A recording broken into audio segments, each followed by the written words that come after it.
Assalamualaikum warahmatullahi wabarakatuh. Apa kabar kalian? Semoga kalian baik-baik saja dan tetap diberikan kesehatan oleh Allah Subhanahu wa taala. Bantu channel kami dengan cara subscribe dan tekan tombol lonceng kalian. Terima kasih. Semoga kisah ini bermanfaat.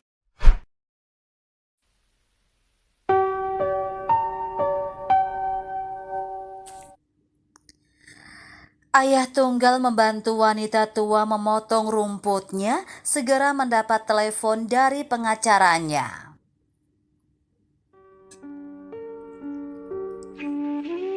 Jake melihat tetangganya berjuang untuk memotong rumput dan berhenti untuk membantu dengan putranya yang berusia 3 tahun di belakang punggungnya.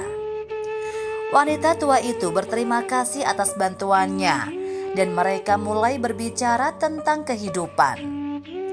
Tak lama setelah itu dia menemukan bahwa wanita tua itu tidak hanya menghargai, dia adalah pekerja keajaiban. Kita akan memesan pizza saat kita pulang malam ini, sobat. Bagaimana menurutmu? Jake bertanya kepada putranya Andy yang sedang duduk di kursi mobilnya sambil memainkan tabletnya. Anak itu hanya bersenandung pada ayahnya dan Jake mendesah. Mereka pulang dari kantor psikolog anak dan dia tidak tahu bagaimana dia akan membayar perawatan yang dibutuhkan Andy. Putranya terkena dampak kematian ibunya setahun yang lalu. Dia nyaris tidak berbicara dan Jake sangat khawatir dengan perkembangannya. Dia menghela nafas ketika dia berbalik ke jalan mereka, tetapi memperlambat mobil ketika dia melihat Nyonya Nichols membungkuk dan memotong rumputnya dengan gunting berkebun. Jake melihat di kaca spion, anaknya masih berkonsentrasi pada tablet. "Hai sobat, bagaimana kalau kita membantu tetangga kita memotong rumputnya?" Katanya menghentikan mobilnya di depan rumah wanita tua itu. Akhirnya Andy mendongak dari tabletnya dan Jake tersenyum. "Ayo pergi sobat," katanya sambil keluar. Dia membantu putranya turun dari mobil dan mereka meninggalkan tabletnya. "Nyonya Nichols, apakah Anda butuh bantuan?" Jake bertanya sambil berjalan menuju wanita itu, memegang tangan putranya. "Oh, Jake sayang, apa kamu yakin? Aku hanya tidak tahu cara bekerja dengan mesin pemotong rumput sialan itu," kata wanita tua sambil tersenyum, satu tangan memegang punggung bawahnya seolah-olah dia kesakitan. "Anda bisa menelpon saya, Nyonya Nichols. Saya akan dengan senang hati membantu, meskipun hari ini kita sedang berada di luar kota," jawab Jake sambil tersenyum. "Di mana mesin pemotong rumput?" "Di garasi sayang." "Hai Andy, kenapa kamu dan aku tidak duduk di terasku dan makan kue?" tanya wanita tua itu kepada anak laki-laki kecil itu yang mengangguk. Jake mengira dia melihat seolah senyum saat menyebut kue, tapi dia tidak yakin. Andy mengikuti wanita itu dan menunggunya membawa kue ke teras. Sementara Jake pergi ke garasi untuk mengambil mesin pemotong rumput. Kebunnya benar-benar ditumbuhi rumput. Jadi pekerjaannya memakan waktu cukup lama dan pada suatu saat Andy bahkan datang dan berpura-pura membantu. Tapi dia dengan cepat kembali untuk makan lebih banyak kue. Nyonya Nichols menepuk bahu Jake, mengagetkannya. "Hai Jake, Andy tertidur bahkan dengan semua kebisingan ini," katanya pelan.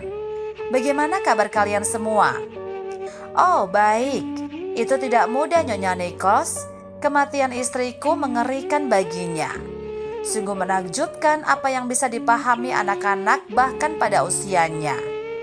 Jake dengan cepat membongkar semua masalahnya saat ini, termasuk fakta bahwa dia tidak bisa membiayai pengobatan anaknya. "Apakah tidak ada yang bisa membantumu, meminjammu uang?" Nyonya Nichols bertanya. "Tidak, keluarga kami yang lain juga berjuang dengan uang. Ini masa-masa sulit Nyonya Nichols. jawab Jake dan akhirnya selesai bekerja. Terima kasih untuk ini sayang. Kenapa kamu tidak tinggal untuk makan malam? Wanita tua itu menawarkan. Tidak Bu, saya berjanji pada Andi pizza malam ini. Dan saya pikir dia lelah dari hari ini. Sejujurnya saya juga lelah, tapi Anda selalu diterima. Hubungi saya jika Anda perlu memotong rumput lagi. Dia menjemput anaknya, membawanya ke mobil dan mereka pulang yang hanya berjarak 5 rumah. Nyonya Nichols melambaikan tangan pada mereka, tapi bibirnya mengerucut sepanjang waktu. Beberapa hari kemudian, Jake menerima telepon dari nomor yang tidak dikenal dan dia mengerutkan kening saat mengangkatnya. Halo, Tuan Collins, Jake Collins, tanya suara laki-laki. Ya, ini Tuan Cohen. Saya pengacara yang mewakili Nyonya Nichols dalam penjualan rumahnya saat ini. Suara itu mengungkapkan. Jake mengangkat alisnya. Oh, aku tidak tahu dia pindah. Ya, baiklah. Nyonya Nichols akhirnya mendapatkan pembeli dan penjualannya berlangsung dengan cepat. Saya akan membutuhkan informasi perbankan Anda. Lanjut pengacara itu dengan sikap yang tidak masuk akal. Saya tidak mengerti apa hubungannya penjualan itu dengan saya. Nyonya Nichols tidak memberitahu Anda. Dia memberi Anda $100.000 dari penjualan, seperti warisan, tapi dia ingin Anda segera menerimanya. Cohen menjelaskan dan rahang Jake ternganga. Aku? Itu sangat murah hati. Dia menghela nafas ke telepon dan tiba-tiba belnya berbunyi. Nyonya Nichols ada di luar dengan senyum lebar. Jake memberi isyarat bahwa dia sedang menelepon. Ya, benar. Bagaimanapun, tolong kirimkan detailnya kepada saya sesegera mungkin. Dan kami akan melanjutkan transfer. Terima kasih. Pengacara itu mengakhiri dan menutup telepon.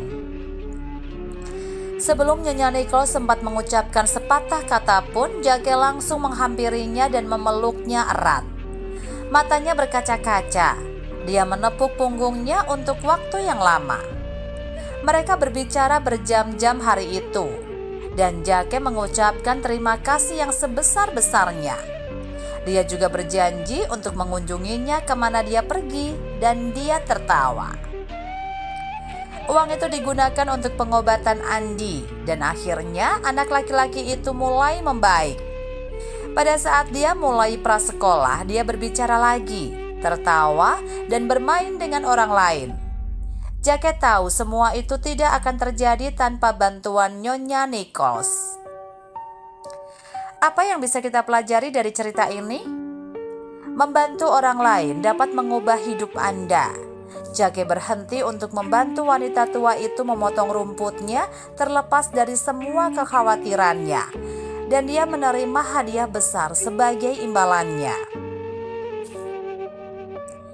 Anak-anak lebih intuitif dan lebih pintar dari yang Anda kira. Beberapa orang tua membuat kesalahan dengan berpikir bahwa anak-anak mereka tidak terpengaruh sampai usia tertentu. Tetapi mereka menyerap begitu banyak. Untungnya Jake mendapatkan perawatan yang dibutuhkan Andi.